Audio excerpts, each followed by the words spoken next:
তো পুজোর সময় আমার সাথে সাথে মাও অনেকটা সাহায্য করেছেন।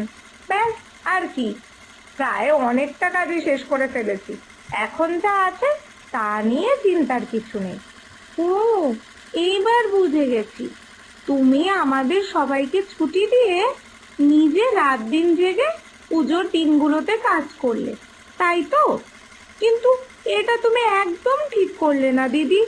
তুমি আমাদেরকে দুটো দিন কেন ছুটি দিলে? আমাদের সবার কাজের চাপ তুমি একাই নিয়ে নিলে। সত্যি দিদি, তুমি যে কি করে পারো এত পরিশ্রম করতে, তাও আবার হাসি মুখে, কি জানি। আর কিভাবেই বা সবার জন্য এত ভাবতে পারো, আমি তো কিছু বুঝতেই পারি না। থাক, অনেক হয়েছে আমার সুনাম করা। আমার সুনাম তোকে আর করতে হবে না। আর আমি শুধু কাজ করেছি পুজোতে, একটুও আনন্দ করিনি, এটা তোকে কে বললো? হ্যাঁ, তুই জানিস আমি মায়ের সাথে পুজোর দিনগুলোতে কত আনন্দ করেছি? আমি জানি রে, সারাক্ষণ শুধু কাজ আর কাজ, এই করলে জীবন চলে না।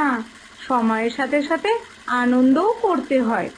জীবনটা যে অনেক সুন্দর, এটা উপভোগ না করলে চলে বলতো? এর জন্য তো তোদেরকেও ছুটি দিয়েছিলাম। সত্যি দিদি, গ্রামের সব লোক ঠিক কথা বলে। তুমি না থাকলে আমাদের মতো গ্রামের বেকার মেয়েদের যে কি হতো। তুমি আছো বলেই আমরা হেসে খেলে আনন্দ করে রোজগার করতে পারছি। তুমি খুব ভালো গো দিদি, তুমি খুব ভালো।